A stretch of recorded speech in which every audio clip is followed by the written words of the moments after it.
Assalamualaikum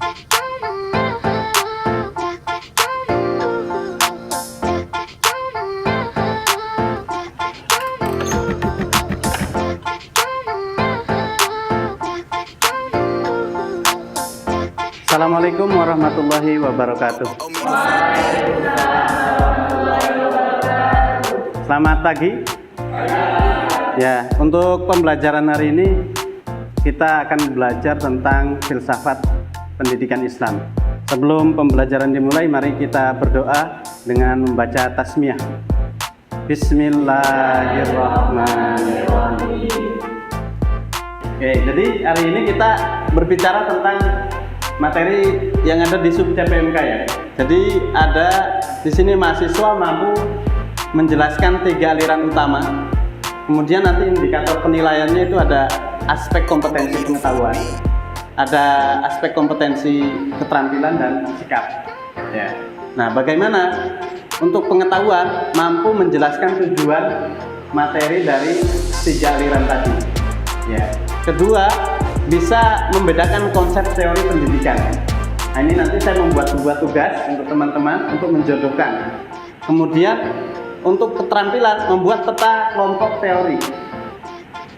Al-Muhafid ini teorinya begini, kemudian religius begini, rasional itu, kemudian yang pragmatis itu begini. Nah, yang terakhir adalah penilaian sikap. Ini nanti teman-teman bisa bekerja sama dalam sebuah peta kelompok tadi. Nah, untuk tekniknya ada tes, ada non-tes, observasi, rubrik, kemudian ada kemampuan kerjasama. Saya akan menjelaskan tentang 3 aliran utama itu, bahwa, nah ini filsafat pendidikan Islam, 3 aliran utama teori pendidikan Islam, yaitu menurut Jawad Ridho. Nah, jadi Jawad Ridho itu punya kategorisasi dalam sebuah penelitiannya. Beliau menemukan ada teori pendidikan di dalam Islam itu ada 3. Nah, pertama itu adalah aliran religius konservatif atau disebut dengan al-madhab al-muhafid.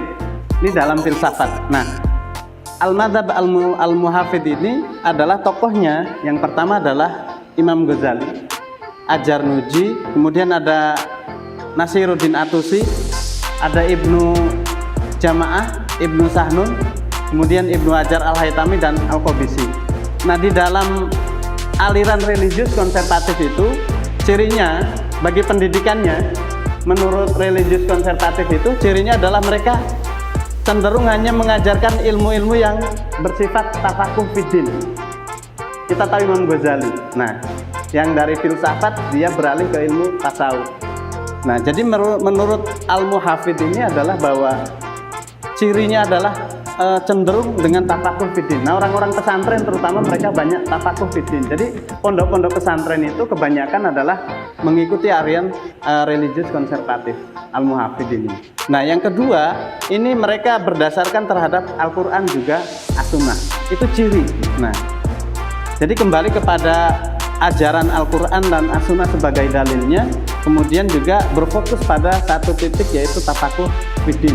Nah, kemudian untuk tujuannya, religius konservatif ini di dalam teori pendidikannya itu memiliki tujuan bahwa tujuan agamawi itu merupakan tujuan puncak kegiatan menuntut ilmu. Yang kedua, itu mencari ridha Allah. Itu pasti. Seperti di dalam Ta'limul Muta'alim, kitabnya Ajar-Nuji itu disampaikan bahwa tujuan mencari ilmu itu adalah mencari ridha Allah. Nah, itu adalah termasuk aliran religius konservatif. Nah, yang ketiga itu ada berorientasi pada akhirat. Ini Imam Ghazali terutama. Nah, metodenya ini ada 2 menurut aliran religius konservatif itu, ada metode khusus pendidikan agama, kemudian ada metode khusus pendidikan akhlak. Nah, itu metode bagi pendidikan menurut religius konservatif. Nah, di dalam aliran kedua, Jawad Ridho mengatakan bahwa ada aliran religius rasional atau disebut dengan al-madhab ad-dini al-aqlani. Nah, siapa ini? Mereka salah satunya adalah Ikhwan As-Sofa. Kemudian ada Al-Farabi, ada Ibnu Sina, ada Ibnu Miskawai. Nah, ciri untuk aliran religius rasional atau al-madzhab ad-dini al-aqlani itu adalah pengetahuan adalah muktasabah. Apa itu muktasabah? Hasil perolehan dari aktivitas belajar. Nah, teman-teman di sini beraktivitas belajar itu adalah muktasabah. Nanti akan mendapatkan sebuah ilmu pengetahuan. Gitu. Nah, kemudian modal utama ilmu adalah indera. Dengan indera itu akan menciptakan sebuah ilmu. Gitu. Kemudian lingkup kajian itu meliputi pengkajian pemikiran seluruh realitas yang ada. Ilmu pengetahuan adalah hal yang begitu bernilai secara moral dan sosial, dan yang semua ragam ilmu pengetahuan adalah penting. Mungkin ada yang mau ditanyakan dari sini? Bertanya Pak, ya. Itu untuk mengenai Ikhwan As-Sofa itu siapa dan seperti apa? Kalau dari Al-Farabi atau Ibnu Sina kan dari kami mungkin sudah sering, sudah umum. Tapi kalau Ikhwan As-Sofa itu masih jarang mendengarkan. Terima kasih. Oh iya, terima kasih, pertanyaan yang bagus. Jadi di dalam aliran religius rasional itu ada tokoh Ikhwan As-Sofa. Ini mereka itu adalah sebuah komunitas. Itu bukan seseorang. Nah, itu adalah sebuah komunitas gerakan pada saat itu di mana ajaran Islam itu mulai tercampur dengan ajaran luar dari barat. Nah, Ikhwan As-Sofa membuat sebuah gerakan di mana mereka orang yang berfilsafat terkait pendidikan Islam itu dikembalikan kepada ajaran-ajaran Islam. Biar tidak tercampur ilmu pengetahuan itu. Nah, jadi ini saat sebuah kelompok rahasia sebenarnya yang orangnya tidak diketahui siapa-siapa. Nah, tetapi ada di satu buku kitabnya Profesor Maragustam Siregar, itu dari UIN Sunan Kalijaga. Beliau juga termasuk profesor di bidang ahli filsafat pendidikan. Itu di bukunya mencantumkan 5 tokoh Ikhwan As-Sofa dari kelompok rahasia itu. Nah, siapa? Kita lihat di dalam kitab bukunya Prof. Maragustam itu. Nah, ini jadi di dalam buku Prof. Maragustam itu Ikhwan As-Sofa itu ada Abu Sulaiman Muhammad Ibnu Masyar Al-Basti, itu dikenal dengan nama Al-Maqdisi. Kemudian Abu Hasan Ali Ibnu Harun Ad-Danjani. Ada yang ketiga Abu Ahmad Al-Mahrajani, ada Al-Kufi, dan terakhir ada Zaid Ibnu Rif'ah. Nah, ini adalah tokoh yang dikenal dari Ikhwan As-Sofa. Jadi gerakan yang memang itu dirahasiakan, rahasia mereka. Maka Ikhwan As-Sofa itu punya satu kumpulan dari pergerakannya itu, buku atau disebut dengan Rasail. Rasail Ikhwan As-Sofa itu adalah pemikiran-pemikiran Ikhwan As-Sofa. Nah, tokoh-tokohnya ini 5 orang ini. Nah, jadi kalau kayak tadi itu sudah jelas menunjukkan satu nama gitu. Nah, begitu ya? Ya, terima kasih jawabannya Pak. Kita lanjut ya. Nah, tujuan pendidikan itu adalah pengenalan diri, pendidikan karakter diri, mengetahui makrifat ketuhanan. Itu bagi yang aliran kedua. Nah, yang terakhir kita ini adalah aliran pragmatis atau disebut dengan pragmatis instrumental al-madzhab ad-Dhara'i. Nah, ini tokohnya cuma satu, yaitu Ibnu Khaldun. Ibnu Khaldun itu teori pendidikan Islamnya adalah sangat pragmatis. Maka dia punya kitab Muqaddimah. Ibnu Khaldun, dia membuat sebuah kitab Muqaddimah itu metode pendidikannya adalah rihlah. Dari satu tempat ke tempat lain, nanti ke tempat lain lagi. Nah, akhirnya dia membuat sebuah kitab Muqaddimah. Itu. Nah, ini pragmatis sekali. Kenapa? Karena tujuan pendidikan bagi Ibnu Khaldun itu satu, pengembangan kemahiran atau al-malakah atau disebut dengan skill, baik hard skill ataupun soft skill.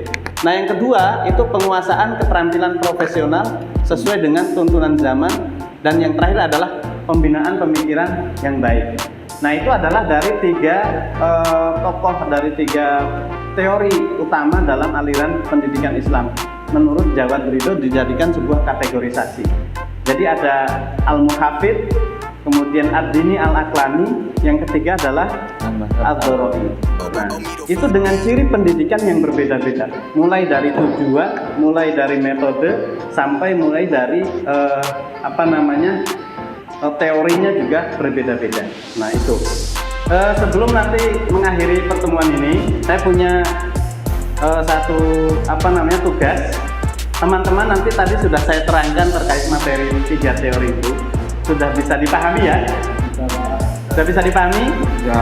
Nah, dari mahasiswa ini nanti saya kasih kertas ini cari jodohnya. Ya, nggak mungkin nggak ada jodohnya. Ini ada jodohnya. Ya, jangan sampai salah jodohnya. Ya, nanti silahkan dicari jodohnya. Ya, pokoknya. Oke.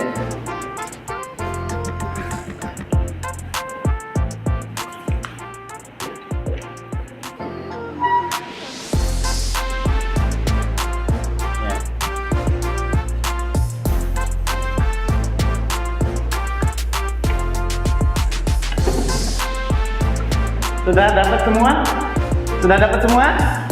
Sudah? Silahkan dibaca. Sudah dibaca? Sudah? Silahkan cari jodohnya dari kertasnya masing-masing. Kalau sudah dipahami dari teori tadi, ya silahkan kerjasama, dicari jodohnya, nggak apa-apa.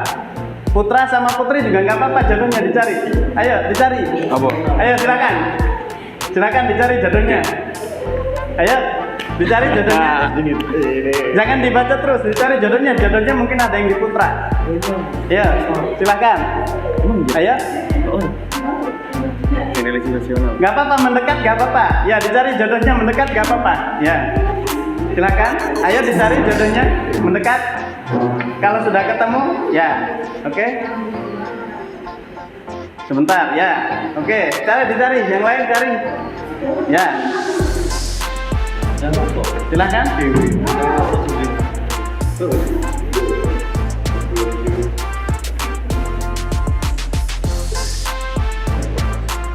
Sudah ketemu?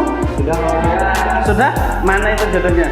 Dijadikan satu. Ya, dijadikan satu. Ya, jadikan satu. Silakan. Masing-masing yang sudah mengumpulkan jodohnya maju ke depan. Berarti 5 orang. Ya, maju ke depan. Silakan. Nggak apa-apa. Maju ke depan, ya. Silakan, madep ke sana semuanya. Madep ke sini aja. Nanti di sini dicocokkan ya. Ya, silakan. Maju 5 orang. Ya, oke. Sudah? Siap? Sudah ya? Dipegang ya. Kita cocokkan ya. Nanti. Oke. Lingkup kajian meliputi pengkajian dan pemikiran seluruh realitas yang ada. Ini siapa? Oke, jodohnya apa? Sebentar. Jodohnya apa itu? Yang aliran listrik gimana? Coba kita lihat. Wah, tepuk tangan, betul. Betul sekali. Oke, yang kedua kita lihat. Yang kedua, pembentukan karakter diri. Ya, jodohnya apa? Tujuan pendidikan aliran listrik nasional. Coba kita lihat tujuan pendidikan aliran listrik. Betul, tepuk tangan. Oke, siap. Yang ketiga,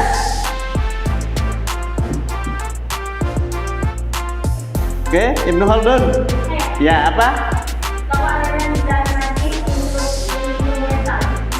Ya, betul. Tepuk tangan. Wah, berarti otomatis yang terakhir adalah pengembangan kemahiran. Ini siapa? Apa itunya? Tujuan pendidikan dramatik instrumental. Betul. Tepuk tangan buat kita semua. Silakan duduk lagi. Nah, berarti teman-teman ini sudah paham semuanya tentang 3 aliran itu. Oke. Itu saja saya kira untuk pertemuan hari ini. Semoga bisa bermanfaat. Mari kita tutup dengan bacaan tahmid bersama-sama. Alhamdulillahirabbil alamin. Sampai ketemu kembali. Assalamualaikum warahmatullahi wabarakatuh. Waalaikumsalam.